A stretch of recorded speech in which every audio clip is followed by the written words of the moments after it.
When I started doing YouTube, everybody in the genre, they have their Booty Bandit stories, right? Starfish snatchers, these vicious dudes, they run around, they do their thing. Well, in Nevada, we have one of those. We have a mountain of a Booty Bandit, Leroy Collins. No, you're from Nevada, you don't know who Leroy Collins is?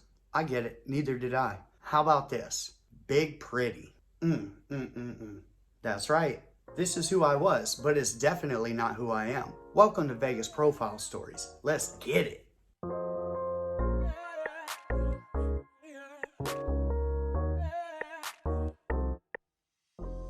So I started doing time in the very late 90s, like 98, 99, first time arrested, 18, 19 years old. The very first thing that all the old timers would do, start teasing you. Ooh, Big Pretty's gonna love you. Big Pretty's gonna get this one. You better watch out in the shower. Big Pretty, Big Pretty, Big Pretty. Then the years started going by. It went from, oh, Big Pretty's gonna love you, to me doing that to the new booties. Hey, Big Pretty's gonna love you, man. But I don't know who this dude is. I've never once seen him. I thought he was just a legend. I thought it was like some old timer from way back in the day, way long gone, out of prison, probably died. Just one of those urban prison myths. Big Pretty's a real man. I put out a bounty to get Big Pretty's real name. It was only $20, but $20, $20. Robert came through. Robert, thank you so much. Salute to you. He found Big Pretty for me. Leroy Collins. That's right. Now this dude was like the boogeyman. Like I said, what we would threaten people with. I had heard so many stories about Big Pretty. I just hoped to God, every time I went to prison, I was just like, please, please, don't let me see Big Pretty. So the legend of Big Pretty starts with, you go to prison, you're young, you're naive. You come into your cell, and there's a Snickers sitting on your pillow. Well, that means Big Pretty's been by. Now you can take that Snickers, but if you do, it's gonna cost you. And we're not talking about 2-for-1s, and we're not talking about here's a little bit of ramen. We're talking about them tasty cakes. He's gonna want that starfish. Nerves and all, you go in and you're like, please don't let this Snickers be on this pillow. Please, God. And it never was. I didn't even know if Big Pretty was white man, black man, Mexican. I knew nothing about the guy. I just know I didn't want Snickers on my pillow. From all the folklore, this dude was 10 foot tall, 600 pounds of pure muscle. So naturally, I'm walking around, I'm looking for the biggest, baddest, muscular dude. I don't know what color he is, but that's gotta be Big Pretty. That's the dude I'm not trying to mess with. And then they finally broke it down to me. I was a little over a year in. They said, look, you ain't gotta worry about Big Pretty. You're a wood. Big Pretty's a black dude. He's not coming for the woods most of the time. Then they let me know, hey, Big Pretty's kind of old. Right now, Big Pretty's 63 years old. I started going to prison. Big Pretty was in his prime. He was in his mid-40s maybe. 6'4", 432 pounds of pure muscle. And that's no exaggeration. This is actual stats that are sitting on this man. Pure muscle, a vicious, vicious super predator. This dude has zero chill. I've heard horrible stories about what this dude does to other inmates. If this was the Olympics, this dude would get the gold. I'll put Nevada's predator up against any other state's predator. I think Big Pretty probably takes him at 63 years old. This dude is no joke. So like I said, he mostly made moves on young black men when they would come in, right? Not my problem, I'm a wood. But he has been known to move on young white men and young Mexicans, Sereno, Southsiders. There is a difference. The Woods have had to do the hokey pokey and turn that dude around. The Southsiders have had to do the hokey pokey and turn that dude around. He has come for both cars before. And the Paisas, like this dude, no chill. I'm even willing to venture out there and say that Big Pretty has been stuck more times in the NDOC over the last 30 years than any other inmate in prison in Nevada. This dude is all scars, and it all comes from those deviant activities. Now there is a black dude from Nevada that has a YouTube channel. His name's JJam27 Zaddy Sports. So I went over there and I looked. Sure as shit, he's talking about Big Pretty. Now Bigfoot's the one who put me onto it, because in this whole search for Big Pretty, I'm looking everywhere, and if some dude's talking about it on the internet, I'm gonna go check it out, see if I can get that real name. He didn't drop his real name, obviously. Then he starts talking. He says that there was this youngster that came in, like a rolling 60 or something like that, real young, pants sagging, walking across the yard, hard strutting, peacocking, doing the most, youngster in prison got some time. He said that they used to tell that youngster, hey, you better pull your pants up. That's an invitation to Big Pretty. And Big Pretty was on that yard. He didn't listen. He says, I'm going to do what I need to do. I'm cool. He goes to the shower. Big Pretty, he goes in there and follows him. Next thing you know, Big Pretty singing a song, lathering up, smacks the youngster on his butt. Youngster goes running off. Big Pretty's like, what the hell, man? You've been having your pants down. That's an invitation. So the youngster, he goes into the cell, gets his boots on, shucks and jives, gets around Big Pretty, runs right to the bubble. Hey, man, the biggest dude you've ever, this mountain over here is trying to mount me. Somebody help. I can't be here. I can't be around this dude. Now, old boy's, his car should have taken care of that right away. But that's not my business. From what I hear, the youngster was good. He got sent off to a different yard. Okay, but that's Big Pretty. That's the way this dude gets down. I used to hear he would go to the gym and he would have Vaseline behind his ear. And if you guys didn't know, that's why I make the joke when I'm talking about hooping something, and I always go, Big Pretty. Because he would literally have Vaseline behind his ear, walk up on somebody that was bending over tying their shoe or something, and he'd get him a little oil check in. Like, this is one of the dudes, even at 63 years old, he is a super predator. You'll never guess what Big Pretty's locked up for. Oh, I'll wait. Scumbag charges, of course. So in 1977, Big Pretty, he gets locked up for the first time. He's only 17, 18 years old at the time. He catches himself a scumbag charge. So he got those 2 scumbag charges on this, 2 attempted R words on this, and 1 count of robbery. So it's like this dude liked to victimize people. And you know what I'm saying? After he took all their money and all their jewelry, he was trying to take the rest of what they got. So in this case, Big Pretty, he takes the deal real quick. He don't want none of that smoke. He took a plea deal for 2 counts of scumbag charge, which he caught 5 to life on. But those were to run concurrent. And then he took a plea for 1 count of robbery, in which he got 5 years flat. So in aggregate, in 1977, Big Pretty was sentenced to 5 years to life. 5 years to life? Like, that was a thing back then. I've actually heard of people getting 2 years to life in Nevada. Like, that's so open-ended. What's that about? You better believe you're going to see the parole board 25 times if you got a 2 to life before they're going to let you out. You might as well just taken a 20-year plea deal. So Big Pretty takes that 5 to life. Then he's sent to the NDOC. Nevada Department of Corrections now has the legend Big Pretty locked up. So 10 years later, Big Pretty, he gets a shot at parole. 10 years into his 5 to life. You can say it's worth it. You can say it's not.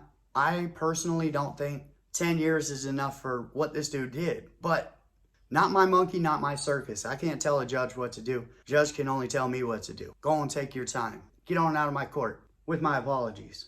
Within 3 months of being paroled, Big Pretty was arrested again on 3 separate cases for 13 different charges. Now, mind you, he's on parole at this time. So any good time that he had accrued, which I don't think you accrue good time on a 5 to life sentence. From what I'm reading, I don't think you do. So they can't take any stack time, but basically all they can do is start that sentence over. Whatever he gets convicted on in these new cases, he's going to have to start doing consecutive to what he's on parole for in the first place, which is a 5 to life. So in this new case, he catches 2 counts of robbery, 2 counts of burglary, 1 count attempt armed robbery, 1 count kidnapping in the first degree, 1 count robbery with the use of a deadly weapon enhancement, 4 counts of scumbag charge, 2 counts of kidnapping with the use of a deadly weapon enhancement. And by all of that, it looks like Big Pretty just went full predator mode when he got out. Within 3 months, he had caught all of that while on parole for a 5 to life. So he was convicted. Obviously, in this case, or all 3 of the cases, the sentencing structure is very weird. We're talking the 80s in Nevada. Nevada didn't really, especially Las Vegas. Las Vegas did not become civilized, I guess you could call it, until maybe the mid to late 1990s. Even then, it was a crapshoot. Back in the 80s and the 70s, I see some of these sentences and they're just strange to me. So here's what happened. Big Pretty sent back. He has to finish out the parole on the original 5 to life. He did finish that parole finally in the year 2000. So you take this man who has not even started the 1989 case sentence yet. He's still cleaning up that 1977 parole violation. And 23 years later, he finally gets the parole on that. Good, that's the way it should be. You violate a parole on a scumbag charge, come back with 4 new scumbag charges with all the fixings that go with it. You should wait 23 years before you get paroled again. That's 23 years of savagery while he's in the NDOC though. As of today, Big Pretty still has 3 5 to life sentences to finish before he's eligible for parole again. And like I said, he's 63 years old. So at 5 to life, if he got his minimum, he'd be out at 78 years old. Even at 78 years old, 6'4", 400 pounds of predator is a scary thing.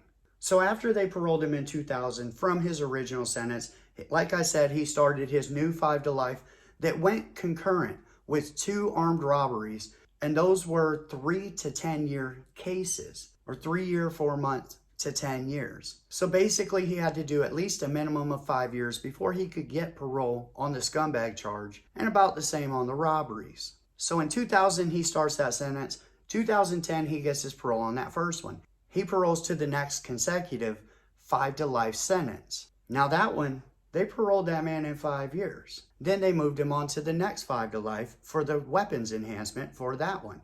5 years later, Big Pretty got parole again.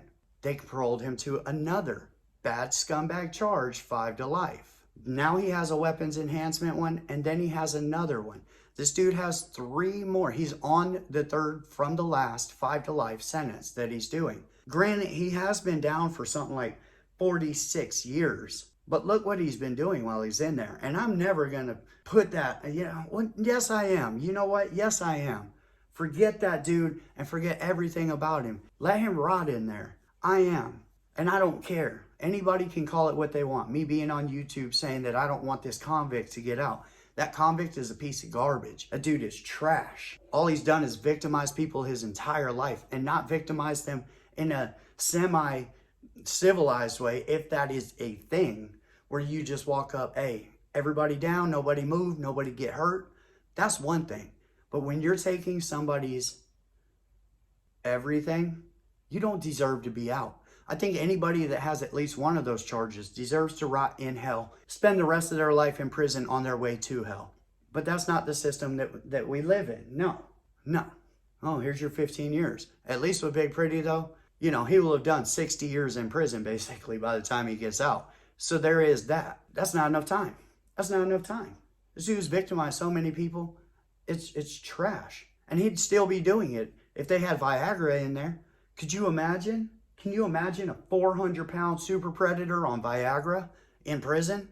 They don't have enough pieces in there. You would see people from different cars sliding pieces under the door, talking about, here, get him. Shh. Hokey pokey. That's all we could do. We'd be working with everybody. Watch out. Hide your kids, hide your wife. 15 years from now, they're probably going to let this man out on the streets. Now, Big Pretty actually went and tried to get an appeal. In this appeal, he said that the Nevada Department of Corrections miscalculated his time on his sentencing structures. So he went to the upper courts for it.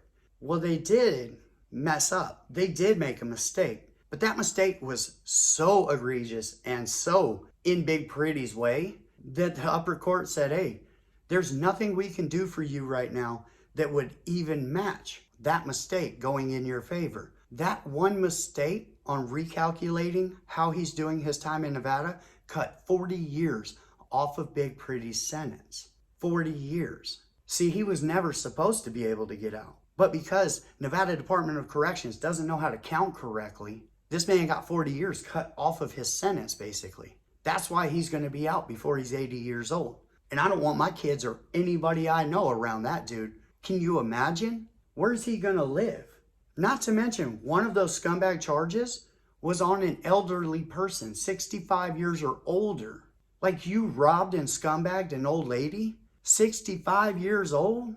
That's the dude you want as your neighbor? Big Pretty is garbage. Thank God the upper courts didn't re-sentence him, because he might have had a chance at parole earlier. Because then they would have had to calculate in good time on all those robbery charges that he was serving. Calculate that in, he might be out even sooner. So at least right now, as it is, he only has 3 5 to lives left. But that's at least 15 years, about 14 years now, before Mm, mm, mm, mm. Now, usually you guys know me for doing more biker videos or Las Vegas based bangers. You know what I'm saying? Doing the gang stuff, doing stuff that, you know, alphabet boys might want to pay you not to put on YouTube, that type of shit. But this is one that I had to do. I just felt like I needed to put Big Pretty out there because, like, he's not close to parole, but he's getting there. He's getting there. He's on the last quarter of his sentence, and they've been paroling that man every 5 years on the dot on his 5 to lives. Now, I don't know what his write-ups or any of that look like in there right now. The dude's in NNCC, which is Northern Nevada Correctional Center. He could just be up there. That's the old man camp anyway. It's a hospital prison, basically. So he's up there. God only knows what he's doing. Hopefully, they just won't even sell him Snickers anymore or Vaseline. But, I mean, who wants that? Who wants Big Pretty with some shampoo? Ugh, what the f is wrong with you, Rick? This is a garbage video. This better be real good in editing or I'm just going to cut the whole thing out. Either redo it or not do it at all. I hate talking about this stuff. There's other cases in Nevada of scumbags. There's Jeremy Strohmeyer. There's all kinds. And you guys don't see me talk about any of them because I have a daughter. I have kids. It's a real ugly situation. Talking about these dudes really just fires me up and gets on my nerves. Talking about Big Pretty. Make me want to go, you know, find the biggest mountain I can and climb up there and do the hokey pokey on his neck. I know that's not right. Anyway, that's what I got on Big Pretty. Hide your kids, hide your wife. That dude's trying to take everything.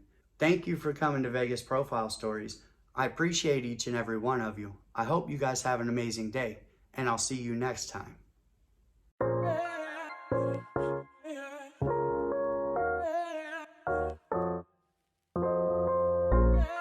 This is who I was, but it's definitely not who I am.